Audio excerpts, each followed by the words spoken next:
তো এখন যেটা দেখব আমরা সেই কোডটা হইতেছে এটা। তো প্রথমে আমরা একটু দেখি যে কিভাবে আছে এটা। তো 1 ইনটু, এটা কিন্তু ইনটু, ওকে, তো মানে গুণ আর কি। তো 1 ইনটু হচ্ছে 1 এর উপর স্কয়ার, তারপর 2 ইনটু 3 এর উপর স্কয়ার, 3 ইনটু 5 এর উপর স্কয়ার, এভাবে আছে। তো জিনিসটা যদি আমরা একটু ভালোভাবে লক্ষ্য করি, প্রথমে কিন্তু 1 আছে, দেন আবার কি আছে, দ্বিতীয় পদে হচ্ছে 2 আছে। এগুলোকে যদি আমি একটু আলাদা করে রাখি তাহলে দেখেন ভালোভাবে বুঝতে পারবেন। তারপরে হচ্ছে কি 3 আছে, 3 এর উপরে 5 এর উপরে 3 এর সাথে গুণ হয়েছে। তো এগুলোকে আমি একটু ভালোভাবে আরো সুবিধার্থে হচ্ছে গুণ করে নিচ্ছি। গুণ করে দিই, আচ্ছা গুণ করে দিলাম, এভাবে কিন্তু থাকবে, ওকে। তো এভাবে যদি থাকে তাহলে প্রথমে 1 2 3 এটা কিন্তু ঠিকই আছে, বাট দ্বিতীয় যদি আমি একটু ইয়েটা পোর্শনটা লক্ষ্য করি, যে এখানে দেখেন 1 3 5 মানে কি, এখানে আবার কি অড নাম্বার বা বিজোড় সংখ্যার আবার বৃদ্ধি হয়েছে। তো এটাও কিন্তু ওই সহজভাবে কিন্তু আমি সলভ করতে পারবো, যে প্রথমে যদি আমি আইটা বসে দিই, একটু যারা একটু ভালো প্রোগ্রামার মানে যারা বুঝতেছেন আর কি তাদের উদ্দেশ্যে বলি, যদি আইটা আমার জাস্ট সিম্পলি যদি আমি ইনক্রিমেন্ট ফাংশন দিয়ে যদি আমি বৃদ্ধি করি আর কি, ঠিক আছে, তো পোস্ট ইনক্রিমেন্ট দিয়ে, তো তাহলে কিন্তু 1 2 3 কিন্তু এটা আমার চলে আসতেছে।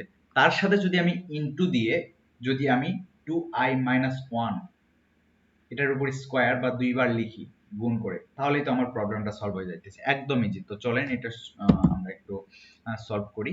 যারা এখনো বোঝেন নাই দেখতে থাকেন, ইনশাআল্লাহ আশা করি বুঝে যাবেন। তো প্রথমে হচ্ছে কি করব, একটু বড় করে নিই। তো ইনক্লুড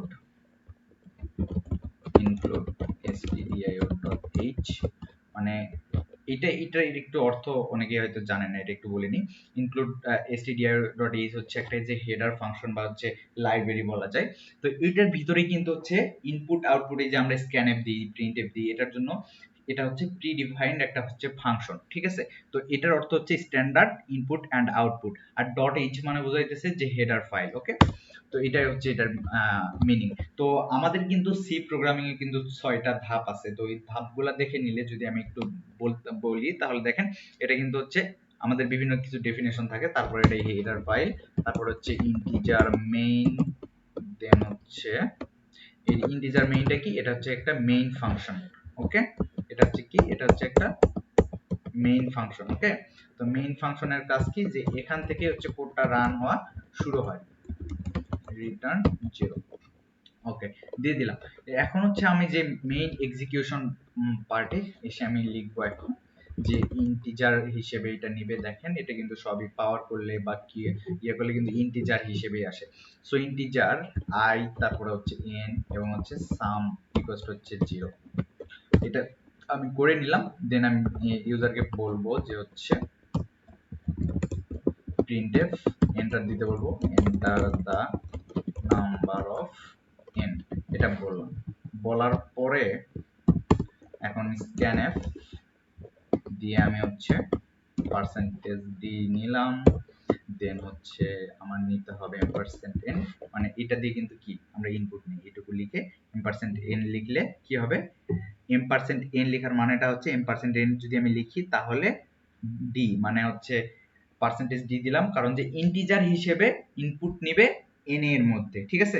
মানে এটার পরে যেটাই দিব সেটাতেই ইনপুট নেবে, মানে আমি যে প্রিন্টএফ লিখে যদি আমি এটা লিখি তাহলে প্রিন্টএফ এর এই যে এন এর জায়গাতে কিন্তু এটা ইনপুট নিয়ে নিবে। আমি ইচ্ছে করলে এটা পরেও লিখতে পারি, কোনো ধরনের সমস্যা নেই, কারণ আমার এই যে প্যাথটা বা হচ্ছে মেইন জিনিসটা লিখে দিলেই মানে আইডেন্টিটিটা দিলেই হয়ে গেল, কিন্তু এটাই কিন্তু এর আইডি।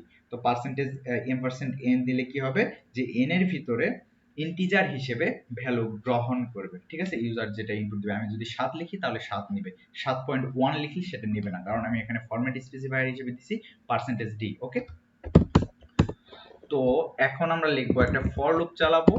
ফর লুপটার ভিতরে হচ্ছে আমি এখন বিভিন্ন ধরনের স্টেটমেন্ট দেবো, যে i ইকুয়ালস হচ্ছে এখানে কিন্তু দেখেন 1 থেকে শুরু হয়েছে, সো আমি এখানে 1 দিলাম, কারণ আমি সামের মানে এখানে হচ্ছে ইনিশিয়ালাইজ করছি হচ্ছে 0, ওকে।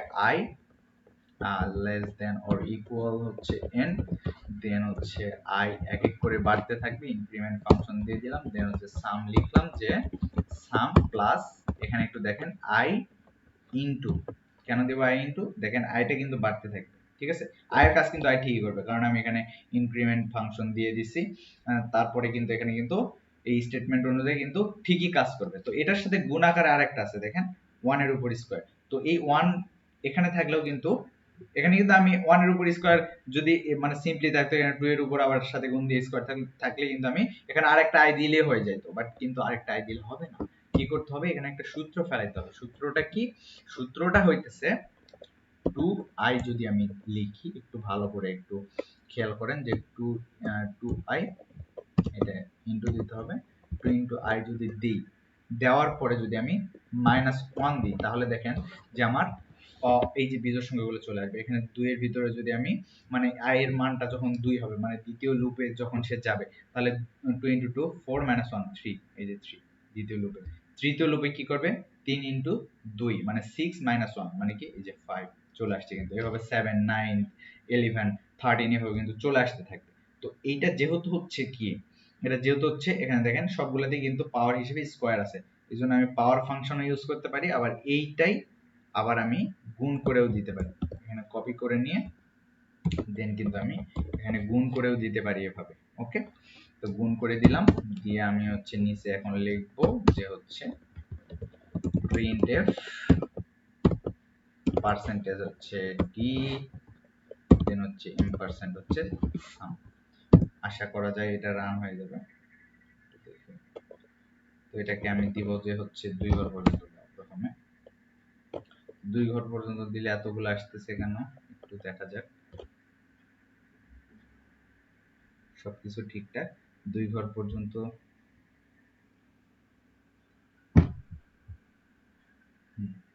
সবকিছু ওকে।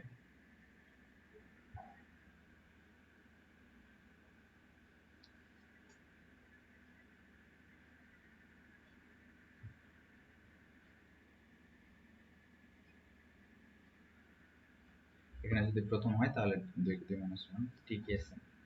আচ্ছা, আবার একটু দিয়ে দেখি। আমি যদি হচ্ছে 2 ঘর পর্যন্ত দিই,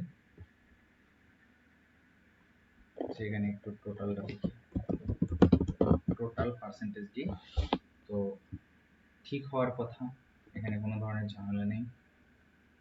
দেখি আমার ক্যালকুলেটরে করে দেখি কি আসে।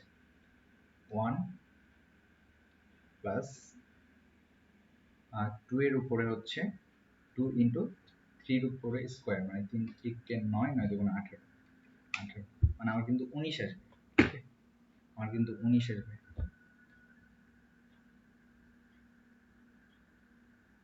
Everything is okay.